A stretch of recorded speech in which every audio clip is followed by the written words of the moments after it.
Good evening sir.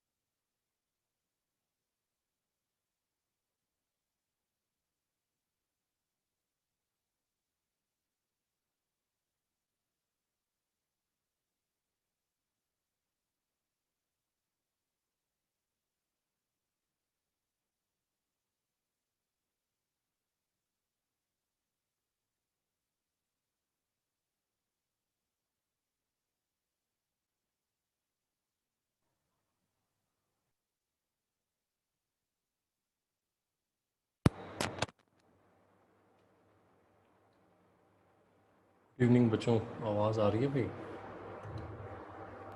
Yes sir. हमने last time वो जो 2 एलिमेंट वाले सर्किट थे वो कंप्लीट कर लिए थे। Yes sir. तो उसी में एक क्वेश्चन है ना, इसको अटेम्प्ट कर लेते हैं एक बार। एक इलेक्ट्रिक लैम्प है, इलेक्ट्रिक लैम्प ये 40 वोल्ट पे ऑपरेट करता है, 10 एम्पियर डीसी। ठीक है जी। इसको हमने कनेक्ट कर दिया 100 volt comma 50 hertz AC supply से। अब आपको बताना है इसके साथ कितना इंडक्टेंस लगाया जाए सीरीज में, सो दैट ये प्रॉपरली ऑपरेट कर पाए, है ना। How much inductance should be connected in series such that the bulb या lamp operates properly. Operates properly का मतलब क्या है, ये बात समझना। देखो कि जितना करंट उसे मिलना चाहिए वो मिल जाए और जितना वोल्टेज उसे मिलना चाहिए वो मिल जाए। करो इसको एक बार ट्राई करो, फिर मैं बात समझाता हूँ।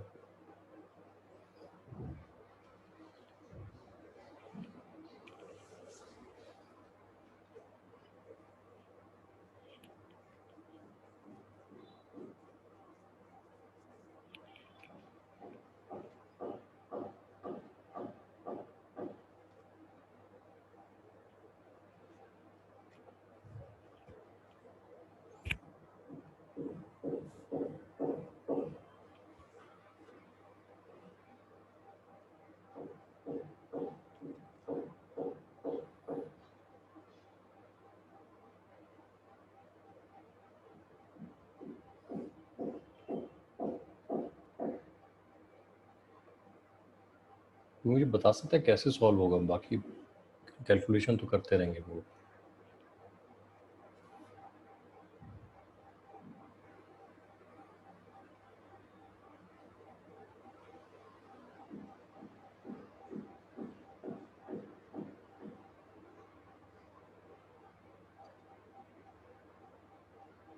कोई भी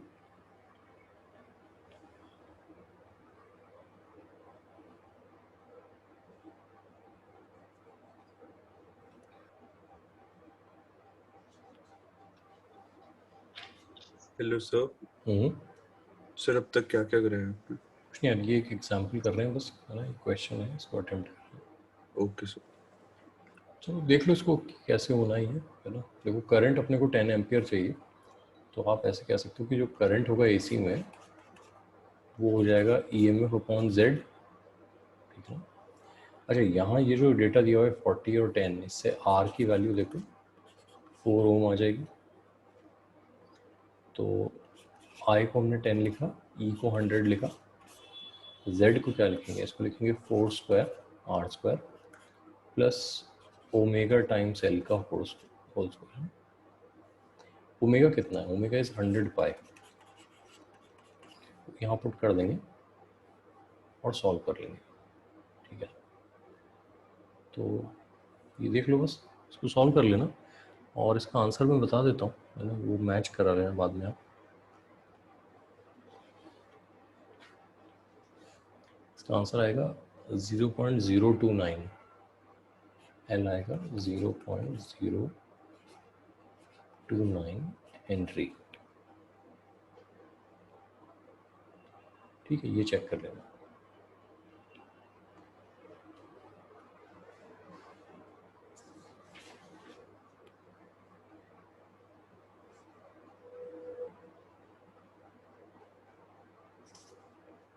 ठीक है, तो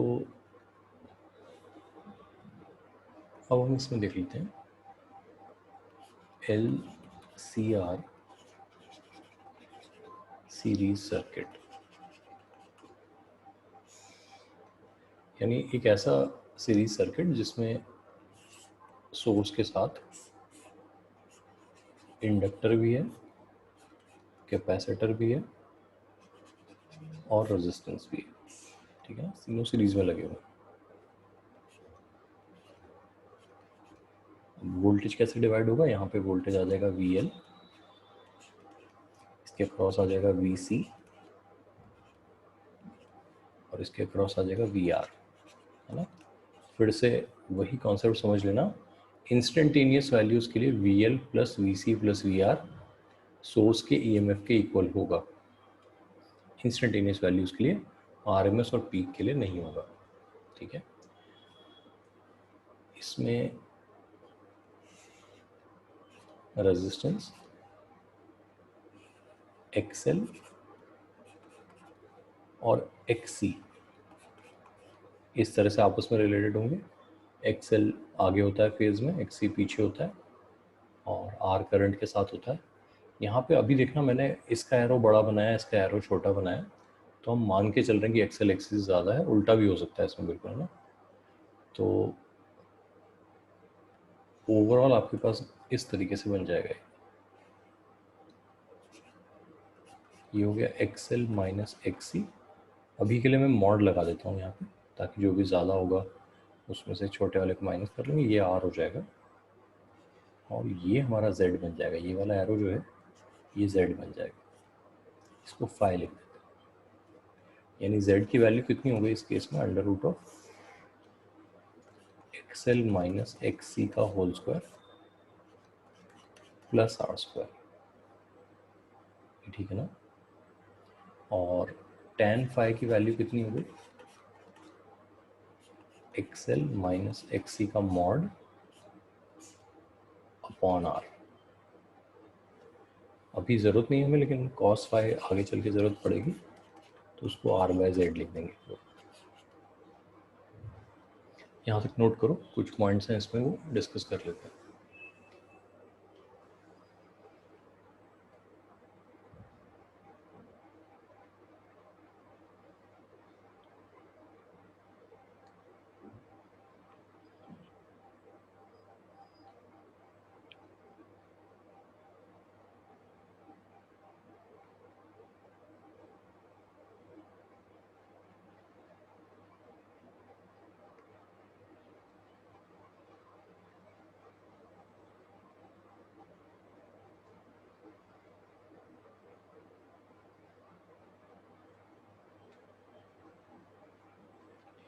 अगर ये नोट कर लिया है तो यहाँ पे देखना, यहाँ पे हमने XL माइनस XC में मॉड ज़रूर लगाया है, लेकिन आपको इस बात का ध्यान रखना है, if XL is greater than XC, हम कहते हैं सर्किट प्राइमरली इंडक्टिव है, उस केस में आपके पास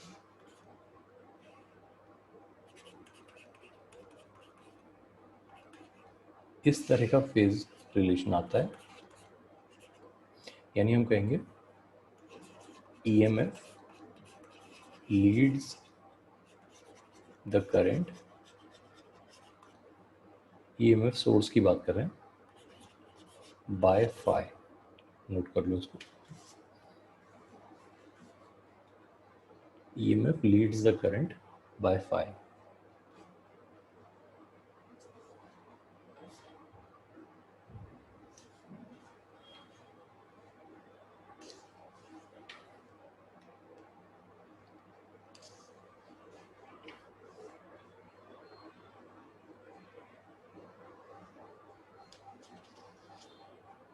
नोट कर लिया।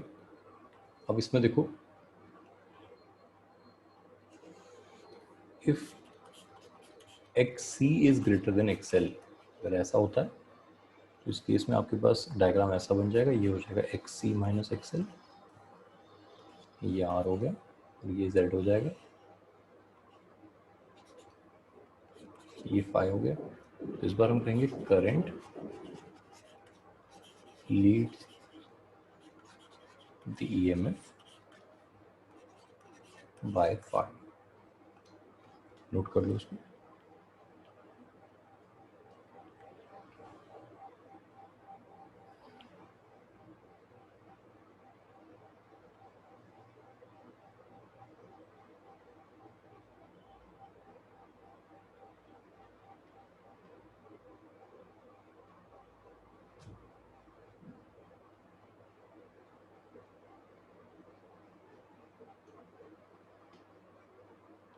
नोट कर लिया।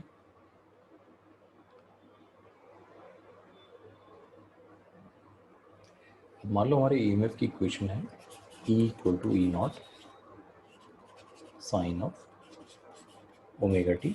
हम ये अज्यूम कर लेते हैं कि एक्सएल ग्रेटर देन एक्सी है, तो हमारा करंट जो हो जाएगा वो हो जाएगा I naught is E naught by Z. ये तो हमेशा से ही लिख रहे हैं, I naught sine of omega T minus five,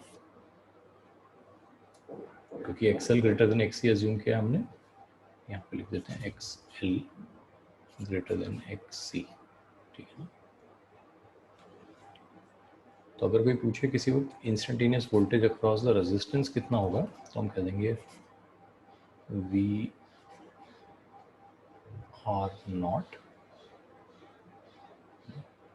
sign of omega T minus five. अच्छा, वी आर नॉट की वैल्यू कितनी है, वो है आई नॉट टाइम्स आर। ये दोनों हमेशा सेम फेज में होंगे, ये हम मेंटेन कर रहे हैं यहाँ पे। किसी ने पूछा वी एल कितना होगा, अब जो वी एल होता है वो करंट से आगे होता है पाई बाय टू, तो हम यहाँ पर लिख देंगे V L naught sine of omega T minus five plus five. V C पूछा किसी ने, वो करंट से पीछे होता है, तो V C naught sine of omega T minus five minus five by two. V L naught की वैल्यू लिख देते हैं आई नॉट इंटू एक्सएल, और वी सी नॉट की वैल्यू लिख देते हैं I naught into X C.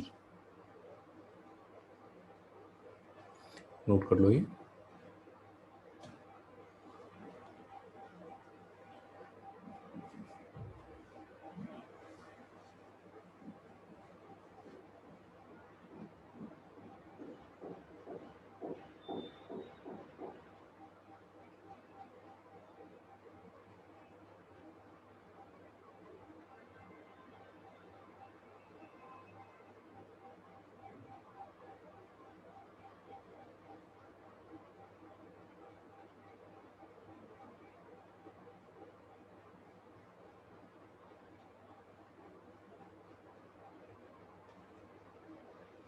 ठीक है, ये नोट कर लिया, तो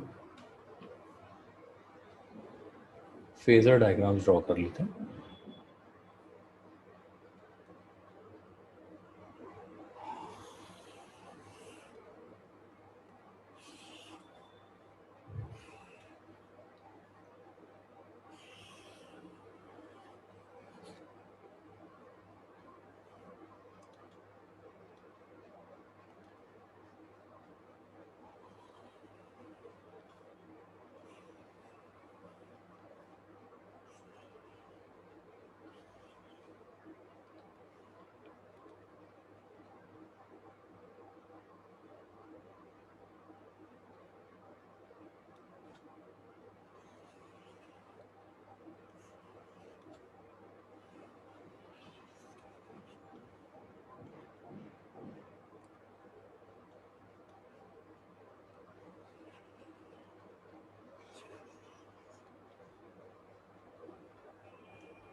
अच्छा, इस बार हमने 5 सर्कल क्यों बनाए इसको समझना।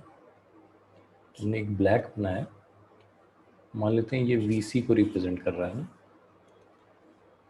उसके साथ हमने ग्रीन बनाया,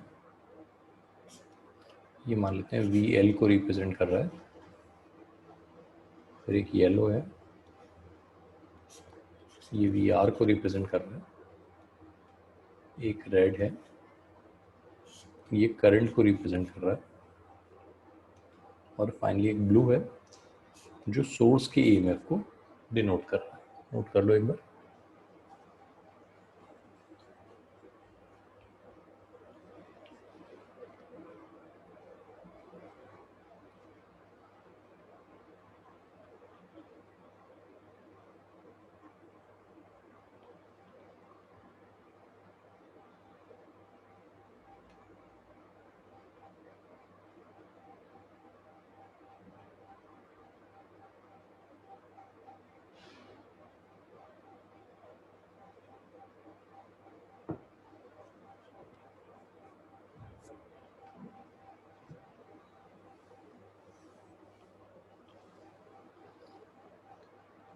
ठीक है, ये नोट कर लिया। तो सबसे पहले करंट पे ध्यान देंगे जब भी कोई फेजर की बात कर रहे हैं। तो आप किसी रैंडम डायरेक्शन में मान लो कि करंट का फेजर इस वक्त है, तो जो रेड वाला एरो है वो हम ऐसे बना लेते हैं। लेट्स सी ये हमारे करंट का फेजर हो गया किसी वक्त। तो जो येलो वाला है हमारा वो बिल्कुल इसके साथ ही होना चाहिए, बिल्कुल ऐसे हो जाएगा, यानी जिस भी फेज में करंट होगा उसमें VR होगा। उसके बाद VL करंट से आगे होता है 90 डिग्री पे। तो जो ग्रीन वाला एरो होगा हमारा, यहाँ से 90 डिग्री आगे बना दोगे आप, ये आपका VL हो गया। VC करंट से पीछे होता है, जो ब्लैक वाला एरो है आपका वो आप यहाँ बना दोगे 90 डिग्री पीछे। अब सोर्स का EMF कैसे होगा, सिंस हमने कहा है कि हमारा VL ग्रेटर देन VC है। देखो ये ग्रीन वाला एरो इससे बड़ा है, VL ग्रेटर देन VC है, तो हमारा जो सोर्स का वोल्टेज है वो लीड करेगा करंट को, और ये जो एंगल हुआ ये फाई रिप्रेजेंट कर रहा है। इसको अच्छे से समझ लेना, ये जो एंगल है आपका ये वाला, ये फाई रिप्रेजेंट कर रहा है। नोट कर लो इसको।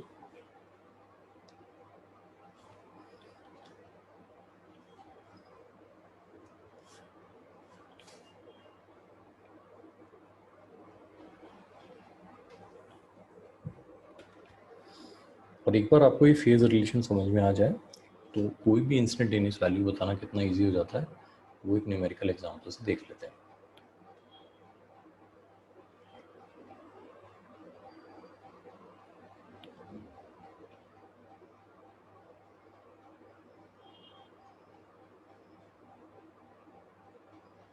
आई होप ड्रॉ कर लिया होगा सबने।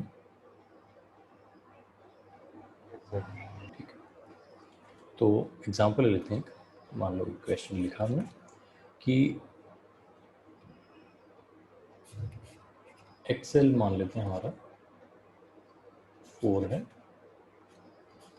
XC हमारा 1 है ना? और R हमारा जो है वो 3√3 ओम है, ये सब ओम में लिखे हुए। सर ये अब XC और XL कई बार हो सकता है कि हमें कैलकुलेशन करनी पड़े ओमेगा लगा के, वो हम क्वेश्चन में कर लेंगे ना, बट यहाँ किसी ने रेडीमेड दिया हुआ है तो उसको यूज़ कर लेते हैं। इसको देख के सबसे पहले मुझे बताओ फाई कितना है इसमें। 30 डिग्री। बिल्कुल सही, बिल्कुल सही। Phi 30 degree. किसी को नहीं समझ में आया तो पूछ लेना 30 डिग्री कैसे हो। और XL ग्रेटर देन XC है तो ऑब्वियसली जो EMF को लीड करेगा। तो अब मान लो किसी ने हमें कहा let VL equal to VL naught by 2, VL equal to VL naught by 2 increasing at some instant, किसी इंस्टेंट पे V L is V L naught by two. तो अब आप V C, V R, E M F और current अपने अपने peak values की terms में ये कितने कितने होंगे इंक्रीजिंग डिक्रीजिंग वैल्यू के हिसाब से, ये सोच के बताना। सब लोग लिख लो एक बार, फिर इसको डिस्कस कर लेते हैं। अपने अपने कॉपी में आंसर जो है वो लिख लो, इसको डिस्कस कर लेते हैं। जो लोग चैट में आंसर शेयर करना चाहते हैं वो कर सकते हैं।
ठीक है दिव्यांश, आपका आंसर ठीक है।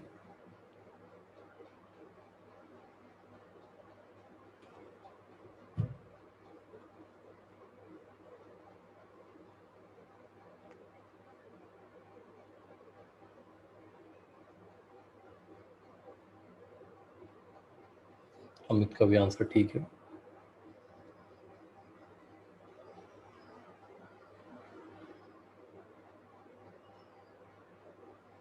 ठीक है, तो मैं आंसर एक बार डिस्कस कर देता हूँ।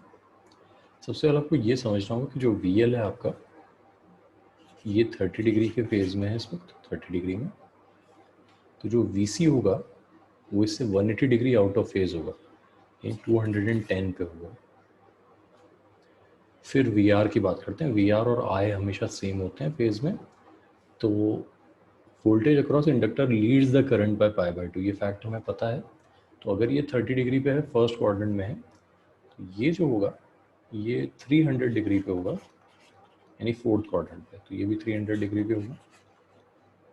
फिर ईएमएफ इस केस में 30 डिग्री से लीड कर रहा है करंट को। वी एल ज़्यादा, मतलब वी एक्सएल ज़्यादा है एक्सी से, तो EMF is leading the current bye 30 degree.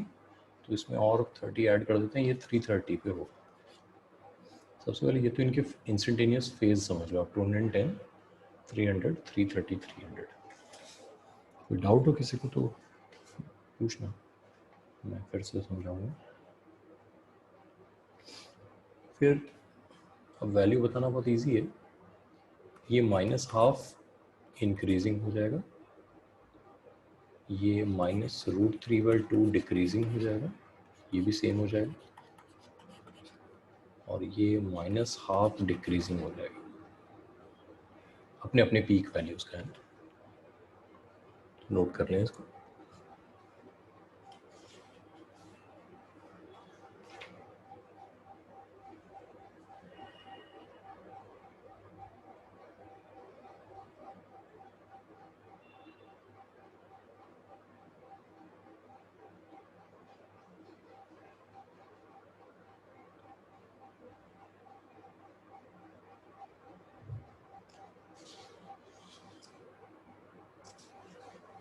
ठीक है, तो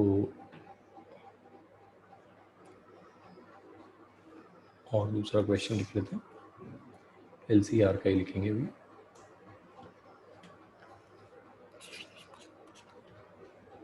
एक सर्किट में R दिया हुआ है 70 ओम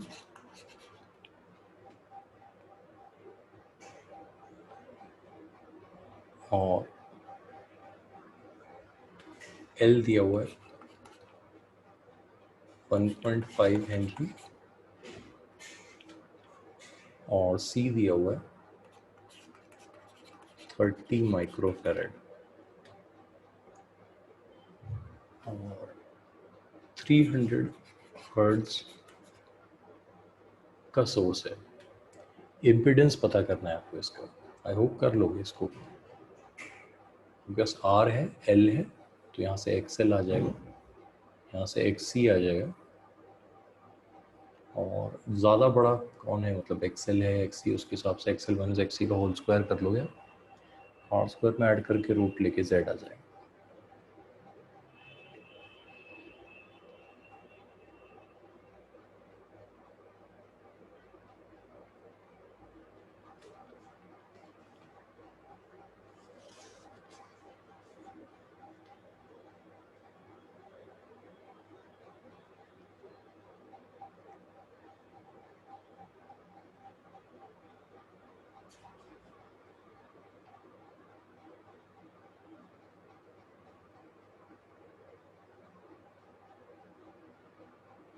ठीक,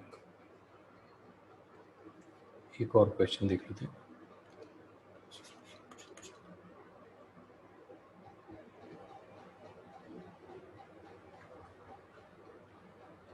एक सोर्स की फ्रीक्वेंसी है 40 हर्ट्ज, फ्रीक्वेंसी का सोर्स है, और ये जिस सर्किट में लगा हुआ है उसमें 0.01 हेनरी का इंडक्टर है और 6 ओम का रेजिस्टेंस है, सीरीज में लगे हुए हैं।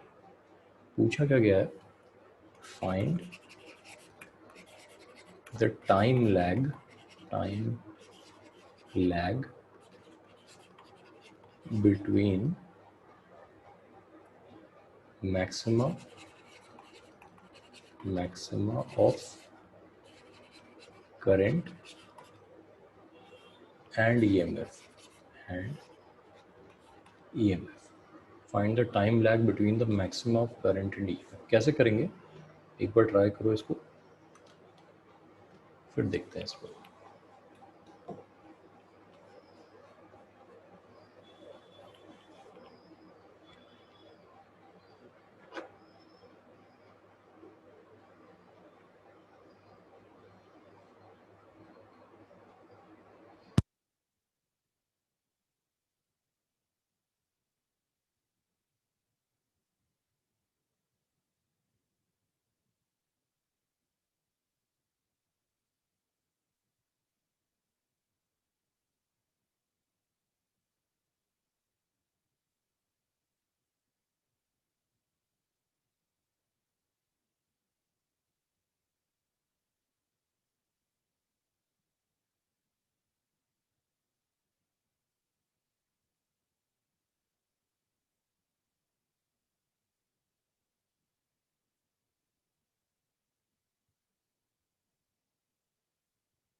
किसी ने सॉल्व किया तो आंसर बता सकते हैं।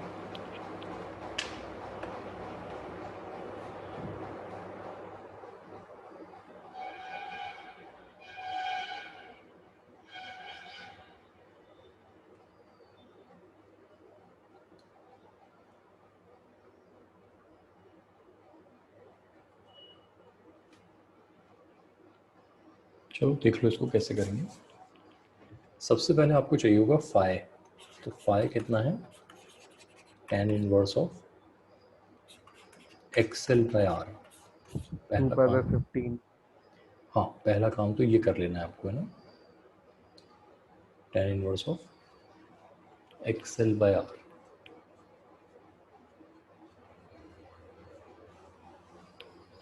अच्छा, ये आंसर रेडियन में आएगा, ध्यान रखना है ना। चलो ये आ गया एक बार हमारे पास, तो उसके बाद क्या करेंगे, जो टाइम है हमारा वो आएगा फाई अपॉन ओमेगा से। भाई किसी वक्त मान लो हमारा ईएमएफ पीक पे पहुंचा है, तो जो करंट होगा वो तो लैग कर रहा होगा ना फाई से, करंट जो वाला फेजर होगा, कितनी देर बाद ये पीक पाएगा, फाई जितनी देर में कवर कर लेगा। तो फाई कवर करने का टाइम कैसे लिखेंगे, phi divide by omega. Omega को कैसे लिखोगे आप, तो आप लिख दोगे यहाँ 2 पाई इंटू फ्रीक्वेंसी। फ्रीक्वेंसी आपको गिवन है 40 हर्ट्ज। सॉल्व कर लेंगे, आंसर आ जाएगा। सर फाई की बड़ी अजीब वैल्यू आ रही है। हाँ वो क्योंकि tan इनवर्स में निकालना पड़ेगा ना, तो अभी के लिए कैलकुलेटर यूज़ कर लो, अदरवाइज क्वेश्चंस में दिया जाता है कि अगर इतना है तो उसकी वैल्यू कितनी होगी, वहाँ दिया जाएगा। तो कर लेंगे, सॉल्व कर लेंगे, मेथड समझ में आ गया है ना। और होपफुली किसी अच्छे एग्जाम में आएगा तो उसमें वैल्यूज़ ऐसी आएंगी जो आप इजीली बता पाओगे, यानी 60 डिग्री 30 डिग्री इस टाइप से बन जाएगा।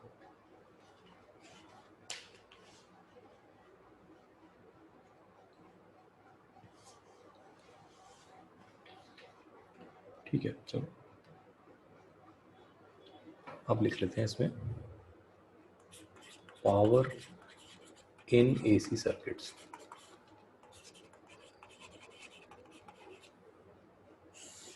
तो एग्जांपल हम एलआरसी का ही लेंगे, लेकिन ये आप डेरिवेशन किसी पे भी लगा सकते हो। तो सबसे पहले हम इसमें लिख लेते हैं instantaneous power. Instantaneous power, instantaneous power होगी कितनी, तो ये हो जाएगी E टाइम्स I। अब E कितना है, E है E naught sine omega t. I कितना है, तो ये है I naught sine of omega t. मैं यहाँ पे -5 लिख देता हूँ, लेकिन आप +5 भी लिख सकते हो डिपेंडिंग अपॉन एक्सएल ज़्यादा है एक्सी ज़्यादा है, तो चाहो तो प्लस माइनस का साइन लगा लो है ना। फिलहाल ऐसे लिख के छोड़ देते हैं। ये होगी इंस्टेंटेनियस पावर, किसी भी वक्त इतनी पावर सर्किट को मिल रही होगी। अब अगर इसका एवरेज लेना हो, एवरेज पावर, तो हमें पता है किसी भी टाइम वेरिंग फंक्शन का एवरेज कैसे लेते हैं। तो हम सिंबल तो ऐसा लेते हैं पी एवरेज का, ये हो जाएगा ई नॉट आई नॉट तो बाहर ले लेंगे, इंटीग्रल कर देंगे साइन ओमेगा टी और sine of omega T minus phi, यहाँ डी टी लगा देते हैं और इस पूरे को कैपिटल टी से डिवाइड कर देंगे, 0 से कैपिटल टी में इंटीग्रेट करना है। इसको नोट करो, फिर ये इंटीग्रेशन एक्चुअली कितना इजी है वो एक बार देख लेते हैं।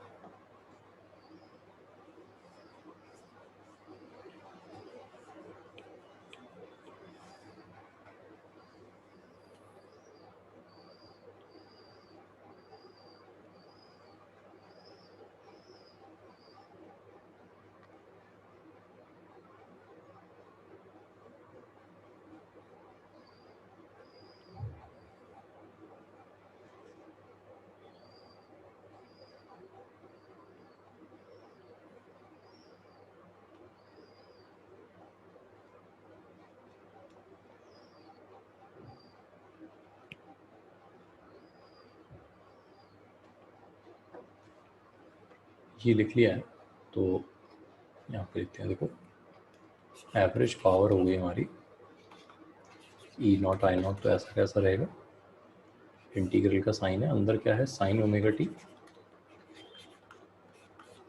और यहाँ हम इसको ओपन कर लेते हैं, तो ये बन जाएगा sine omega T cos phi minus cos omega t sine phi. यहाँ डी टी लिखा हुआ है ऐसा मान लेना, डी टी, और नीचे टी है।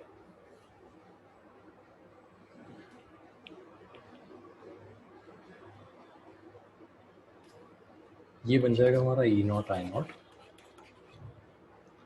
इंटीग्रल ऑफ, ये कॉस फाई तो कांस्टेंट है ध्यान देना, तो sine square omega T cos phi D T minus sine phi constant है, तो साइन ओमेगा टी और कॉस ओमेगा टी, तो मैं इसको साइन ऑफ 2 ओमेगा टी लिख देता हूँ डी टी और डिवाइडेड बाई 2 कर देता हूँ, और इस पूरे को टी से डिवाइड किया हुआ है। फॉलो करते हैं रहेंगे इसको साथ साथ।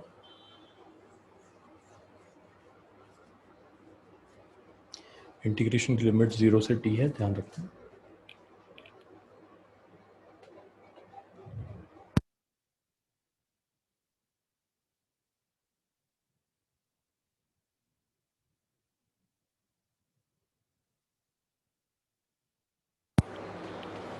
अब इसके आगे एक्चुअल इंटीग्रेशन की ज़रूरत नहीं पड़ेगी अगर आप ये याद कर रहे हो, जब हमने आरएमएस सीखा था तो हमने कहा था कि जब साइन स्क्वायर को इंटीग्रेट करते हैं ओवर अ कंप्लीट पीरियड और टी से डिवाइड करते हैं तो हाफ आता है।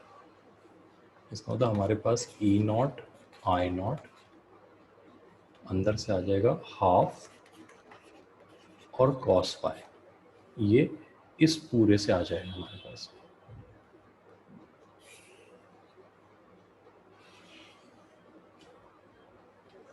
अच्छा, फिर साइन टू ओमेगा टी एक single degree sine cos function है जो पूरी साइकिल पे इंटीग्रेट करने पे 0 आंसर देगा, तो वो 0 हो गया, यहाँ कुछ बचा ही नहीं उसमें से। तो ओवरऑल हमारा आंसर कितना हो गया, E naught I naught cos phi by 2। तो आज से एवरेज पावर का फॉर्मूला क्या है, P average is E naught I naught cos phi whole divided by 2। अब इसके बहुत सारे इंटरप्रिटेशन हैं, उसको एक एक करके समझते हैं।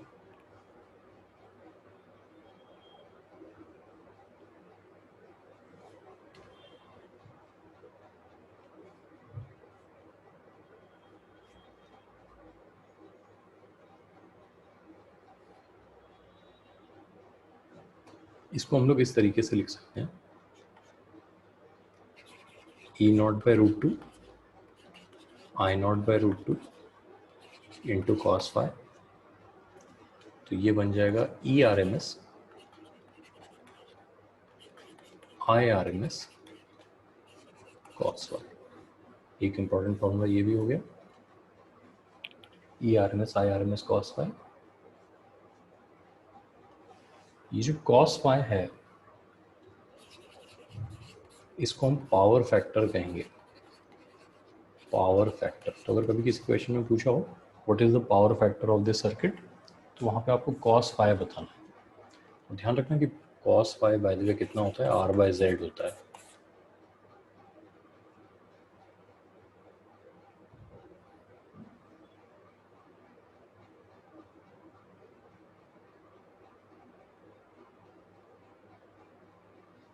अब एक चीज़ देखना आप, इसमें एवरेज पावर को हमने ऐसे लिखा, ई आर एम एस को मैं ई आर एम एस को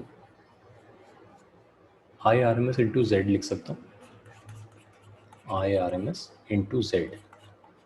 अच्छा, एक आई आर एम एस पहले से है तो ये स्क्वायर बन जाएगा, और कॉस फाई खुद आर बाय जेड होता है तो ये जेड कैंसिल हो जाएगा, तो ये बन जाएगा आई आर एम एस का स्क्वायर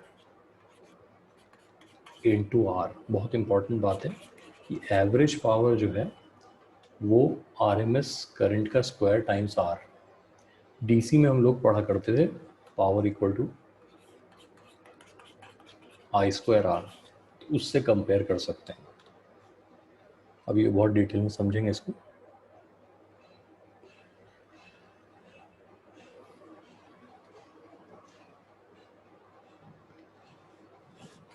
तो एक तरीका तो ये हुआ एवरेज पावर लिखने का।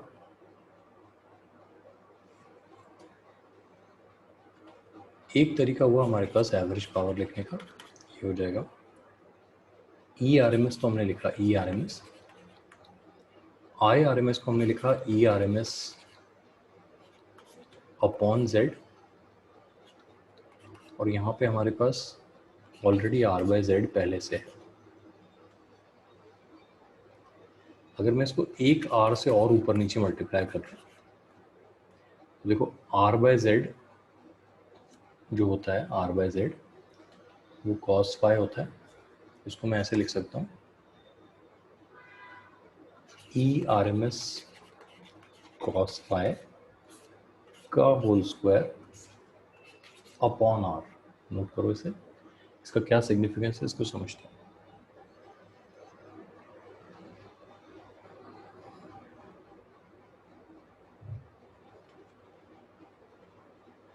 इस एक्सप्रेशन का सिग्निफिकेंस समझना बहुत ही इंपॉर्टेंट है। अगर आप आरएमएस वोल्टेज का फेजर डायग्राम बनाते हो, तो ये हुआ सोर्स का आरएमएस, ये हुआ फाई, तो ये जो पार्ट है आपका, ये हुआ E R M S cos phi.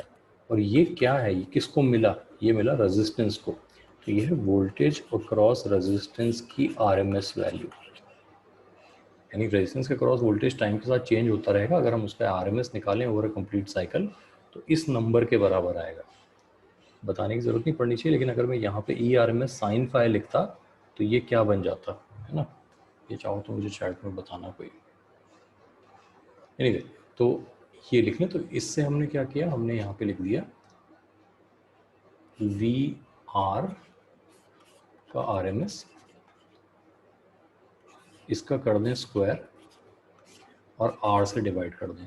तो अब हम कंपेयर कर सकते हैं पावर का वो फार्मूला जो वी स्क्वायर बाय आर लिखा जाता था डीसी में। तो बस फ़र्क क्या आ गया डीसी और एसी में, करंट वाले फार्मूला में और वोल्टेज वाले फार्मूला में, वो यहाँ पे आरएमएस का फ़र्क है, वो अभी हम देख लेंगे, है ना। तो अभी नोट कर लो इसको।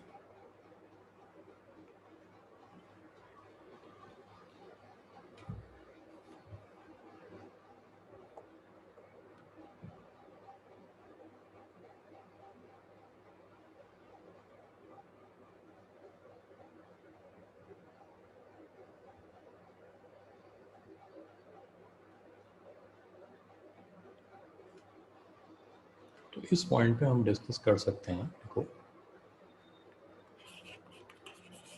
सिग्निफिकेंस ऑफ आरएमएस वैल्यूज, या हम इसको कह सकते हैं comparison of AC with DC. अच्छा, कंपैरिजन वर्ड की बजाय हम यहाँ पे इक्विवेलेंस लिख देते हैं, equivalence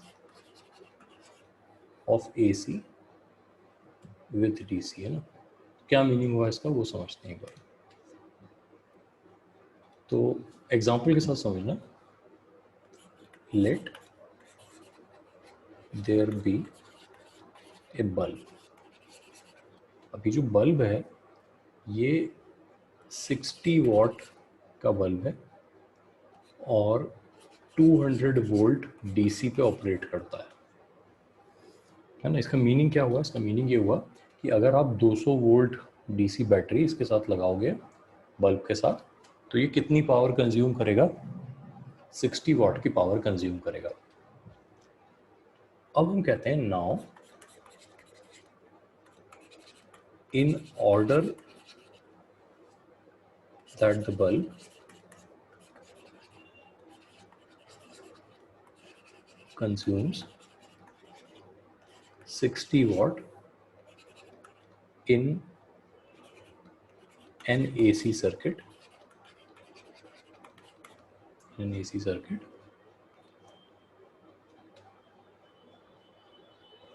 it must get an RMS voltage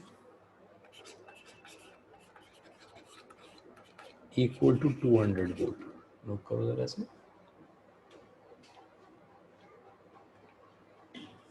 यानी वो बल्ब को जो आरएमएस मिल रहा है वो कितना होना चाहिए, 200 वोल्ट। अब बल्ब को मिलने वाला आरएमएस क्या है, बल्ब इज अ रेजिस्टेंस। तो हम ये कहना चाह रहे हैं जिस भी एसी सर्किट में लगा हुआ है उसमें वी आर की आरएमएस वैल्यू कितनी होनी चाहिए, 200 वोल्ट होनी चाहिए। इसको अच्छे से समझ लो एक बार।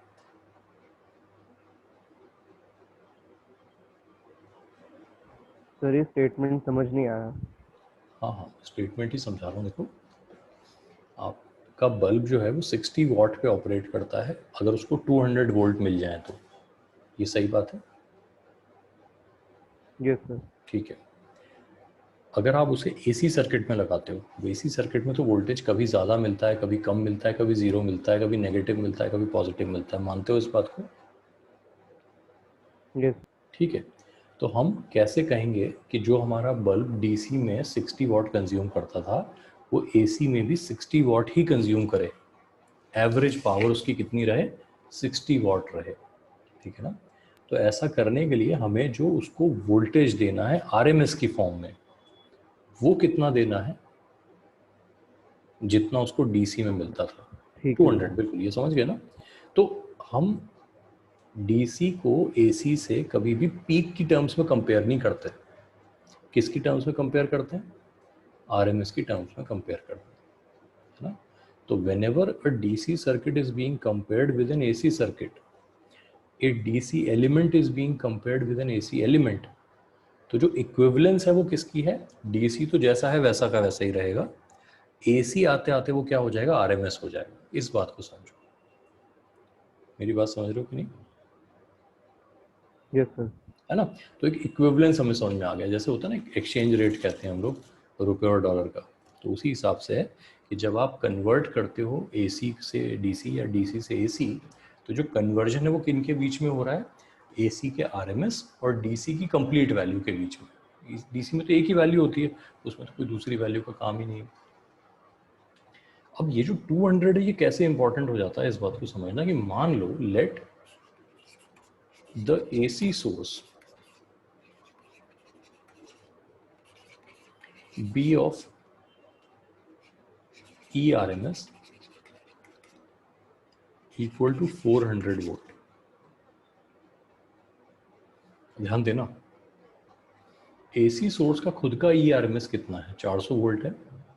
क्या इस पूरे के पूरे वोल्टेज को आप बल्ब को दे सकते हो? यस और नो?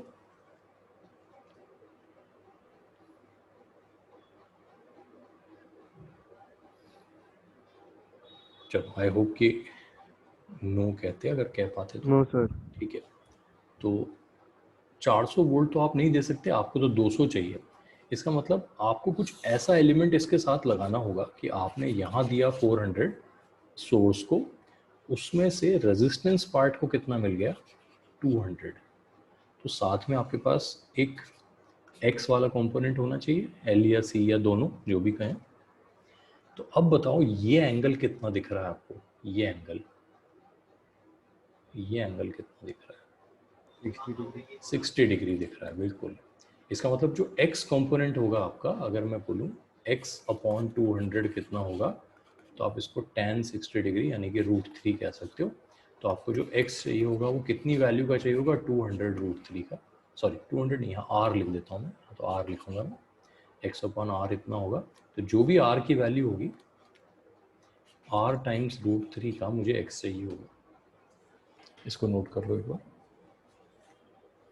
तो इस तरीके से हम एक रेजिस्टेंस को डीसी में से निकाल के एसी में या एसी से निकाल के डीसी में यूज कर सकते हैं।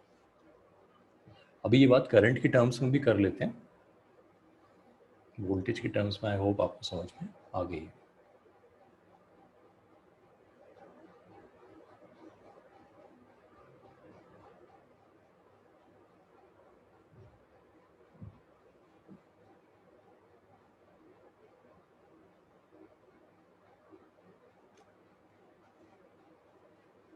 अच्छा, अब यही सारी इन्फॉर्मेशन अगर हमें करंट की टर्म्स में दी होती, मान लो किसी ने कहा कि हीटिंग कॉइल है, हीटिंग कॉइल को भी रेजिस्टेंस की तरह कह सकते हैं। ये सर एक बार ऊपर कर दो। हाँ,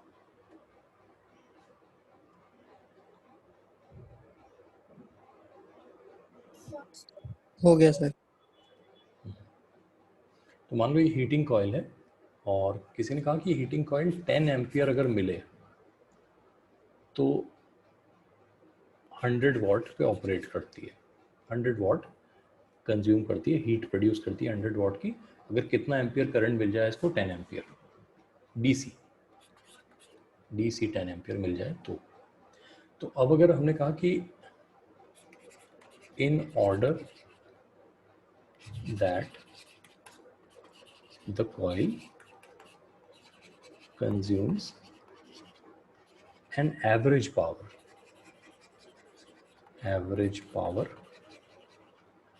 of 100 watt in an AC circuit,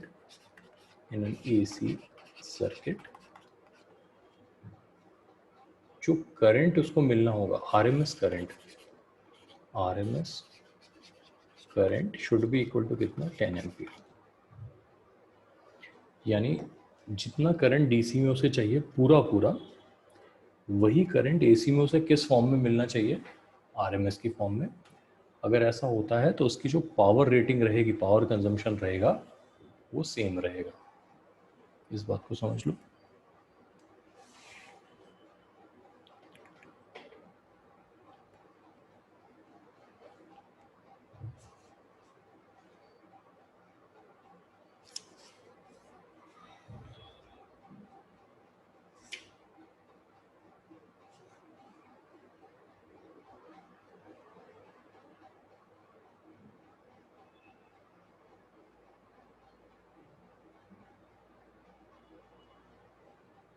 note कर ली।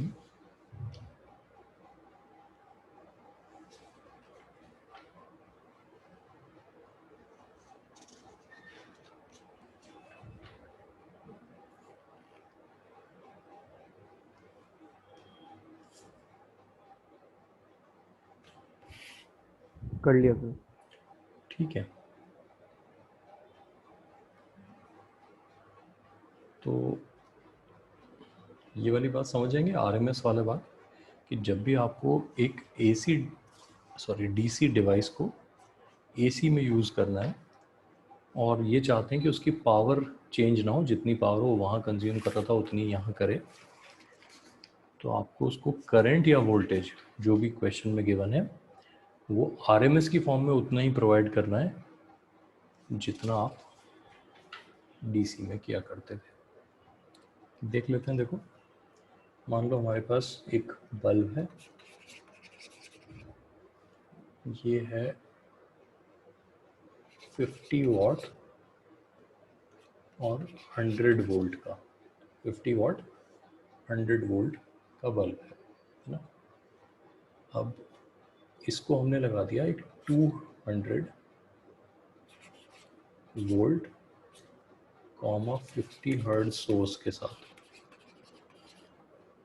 ठीक है जी। अब आप मुझे बताएंगे कि in order that the bulb operates safely या प्रॉपरली, L कितना साथ में, इंडक्टर कितना साथ में लगाना होगा, कितना इंडक्टर साथ में इसके लगाना होगा। ट्राई कर लो एक बार। एग्जैक्टली सेम ही है जैसा मैंने पिछला बताया था आपको।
कोई आंसर?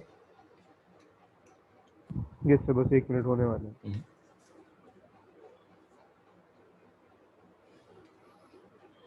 आई होप ये वाले डेटा से आपने आर पहले पता कर लिया होगा। आर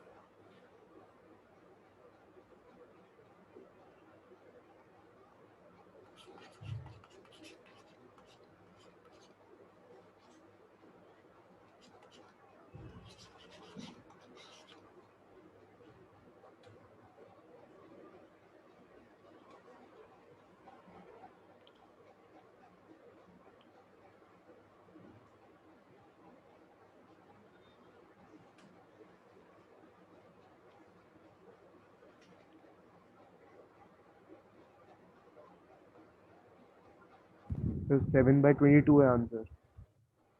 अभी देख लेते हैं बेटा। कुछ लोग √3/π भी कह रहे हैं ना। चलो अभी देख लेते हैं। सबसे पहले तो ये जो साइड में कैलकुलेशन की है मैंने 200 वाली, ये आई होप आपको समझ में आ गई होगी। R इज़ v²/p क्योंकि पावर इज़ v²/r, तो रेजिस्टेंस की वैल्यू 200 आ गई है ना। अब आपने कहा कि जो हमारा सोर्स का EMF है वो 200 है और उसमें से 100 वोल्ट चाहिए रेजिस्टेंस को, तो फिर से 60 डिग्री वाला रिलेशन आ जाएगा। तो उसी 60 डिग्री रिलेशन से हम कह सकते हैं कि जो XL है और R है उनके बीच में भी ये 60 डिग्री वाला रिलेशन है। तो XL = √3R, ये हमारा आंसर आ गया। ठीक है ना, XL = √3R। XL होता कितना है, ω_L, तो 100πL = √3 × 200। ये चेक करो देखो, तो L कितना आ जाएगा हमारे पास, 2√3/π। नोट कर लेंगे वर्ड्स में।